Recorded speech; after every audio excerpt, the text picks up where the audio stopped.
Anybody saying anything about getting our factories back in operation. We've got factories sitting empty everywhere. And you can't create jobs if you don't have factories. And I wonder if you could use your influence, if you become governor, that you could start and maybe try to get some of our factories back in operation.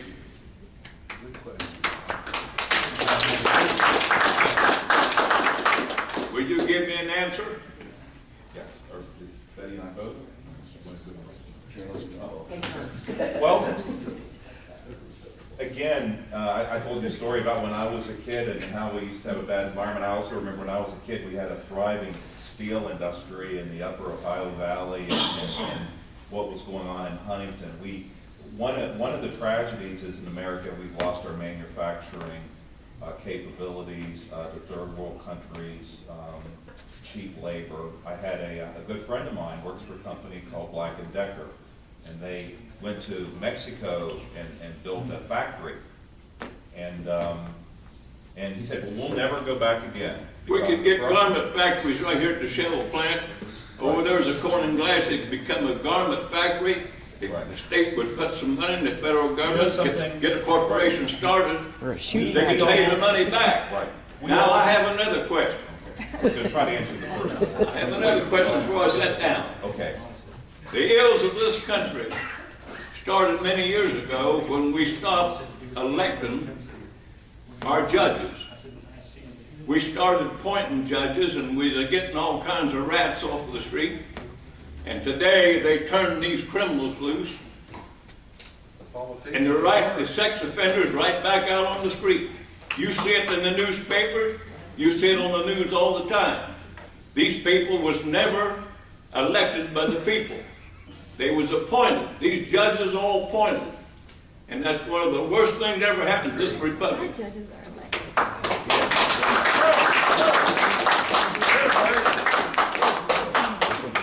You know, what's fascinating to me in Charleston is at one side of the legislature, they're putting sex offenders in prison for, you have the Logan's Law, and I'm the prosecuting attorney who put Logan Goodall's murderer in the penitentiary for the rest of his life. And we have one side of the legislature, we're talking about how we're going to make be harder on sex offenders, and then down the hall in the same legislature, they're talking about ways of letting people out of prison because we can't afford to build new prisons. I tell you, it's you know, what happened in Arizona with this idiot this weekend makes us all sick. You know, what we need to do is we need to fast track the system where they'll kill him within 12 months instead of the next 5 years. You know, the system is getting bogged down with litigation. There's always someone out there thinking that we can do something better, making things more complicated. The criminal justice system in this country is bogging down because we constantly have more add-ons you know, in law enforcement we spend 60% of our time trying to stay out of trouble and 40% of our time trying to put people in jail. We need law enforcement and corrections and the legal systems like everything else. We're over-regulating everything and we're missing the target. We're not getting the job done. We need to simplify things and go back to basics. Bring back the You know, 30 years ago in this country, litigation didn't last for 10 or 15 years in a capital case. Yes, the attorney from Parkersburg. Yes. How you doing? Good. You're familiar with the Clean Air Act and Clean Water Act and the EPA and all these other regulatory bodies from the federal government. What are you going to do to get their tentacles and control off of our backs? And what are you going to do to get the tentacles control of the states off the municipality tax? All right. Well, I did the last one. I'll let Betty start on that one and then I'll answer it. Well, we definitely need to put the EPA in its place. They have overstepped their bounds. What's happened with the Obama administration, I believe, if they can't get it done in the Congress, they're simply going to ask the agencies to write rules, to promulgate rules. And that becomes the law, and that's illegal. It is not the way You can't have federal agencies legislating, that belongs to Congress. And so, thank goodness that we have a Republican-controlled House now, that they can start putting some sense and some stops on what is trying to be, actually put some sense into the EPA and agencies like that, and try to stop these folks from reaching in and telling us what to do.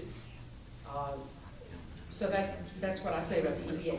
Regarding stopping the states from reaching down into the municipalities, it's what you send people to Charleston for. I mean, it's the same thing.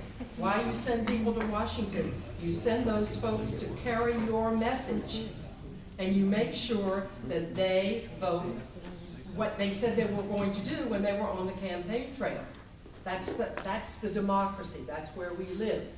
That's how we live. It's how our forefathers set this country up. So that you tell your first of all, you send the right people to Charleston and to Washington, and secondly, you tell them what you want. That you want the state to stop pulling down and impressing on the cities and the counties unreasonable demands that they can't pay for, that they can't, the services that they can't possibly provide the citizens. You know, I heard it was Senator McConnell from Mitch McConnell. Mitch McConnell. He said, you know, something interesting about the Obama, when Obama got elected, he filled these bureaucracies with professors from liberal institutions and individuals from public interest groups. And these people all have political agendas.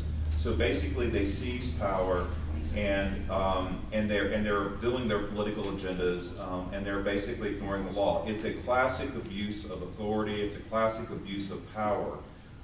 You know, if you had conservatives doing that, they would just be going crazy in Washington. And now we have a group with an agenda. We have to, not only for public policy reasons, but for under constitutional reasons, the states need to challenge this authority. We have a constitution in this country that recognizes the existence of state governments, and the states need to be pushing back to whatever extent possible that, you know, that we will not tolerate, I think, this kind of abuse from Washington. And, you know, and basically in state government, we have the same things. You know, I had a case in Putnam County once. I had a football coach that was in school, and he got into a fight with a 17-year-old boy. And this boy was punching him and knocked him down and dislocated his shoulder. And I talked to the coach and I said, well, what did you do? Did you hit him back? He said, no, I couldn't hit him back because there's a rule that I'm not allowed to protect myself. I have to use restraint. Well, this big 17-year-old boy's just punching this guy and dislocated his shoulder. And I knew this football coach, if he wanted to, he could fight back. And I said, I can't understand that you don't have the right to defend yourself. So I called the board office and I said, do we have a rule in Putnam County that says that a teacher cannot defend themselves if they're being attacked by a 180-pound boy?